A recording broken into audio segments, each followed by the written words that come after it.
இவர்கள் அர்ச்சகர்களா அராஜகர்களா?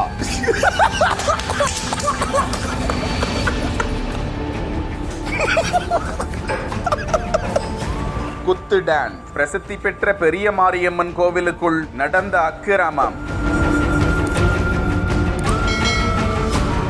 விபூதி அடித்ததாக வெளியிடப்பட்ட பழைய காணொளி.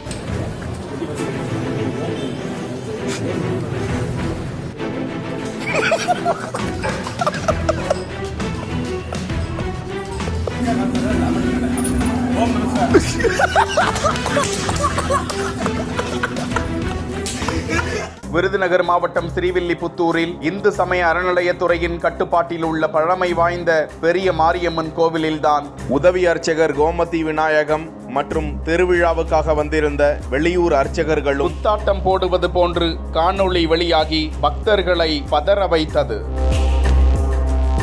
இது குறித்து விளக்கம் அளித்திருக்கும் பெரிய மாரியம்மன் கோவில் செயல் அலுவலர் ஜோதிலட்சுமி, நடக்கவிருக்கும் கும்பாபிஷேகத்தில் இவர்கள் அல்லாது வேறு அர்ச்சகர்களை வைத்து கும்பாபிஷேகம் நடத்த திட்டமிடப்பட்டுள்ளதாகவும் இது குறித்து விசாரணை நடத்த உள்ளதாகவும் கும்பாபிஷேகம் முடிந்தவுடன் இது குறித்து துறை ரீதியான நடவடிக்கை எடுக்கப்படும் என்றும் அந்த அதிகாரி தெரிவித்திருக்கிறார். இந்த காணொளியுடன் மற்றொரு காணொளியும் வெளியாகி அதிர்ச்சியை ஏற்படுத்தி வருகிறது. கோவிலுக்குள் பெண் பக்தை ஒருவர் எட்டி பார்க்கும்போது கோவில் ஜன்னல் வழியாக திருநீரை அவரது முகத்தில் அடிப்பது போன்ற காட்சியும் வெளியிடப்பட்டிருக்கிறது. நடனமாடும் காட்சி மட்டுமே தற்போது நடந்தது என்றும் விபூதி அடிக்கும் காணொளி பழைய காணொளி என்றும் தெரிய வருகிறது.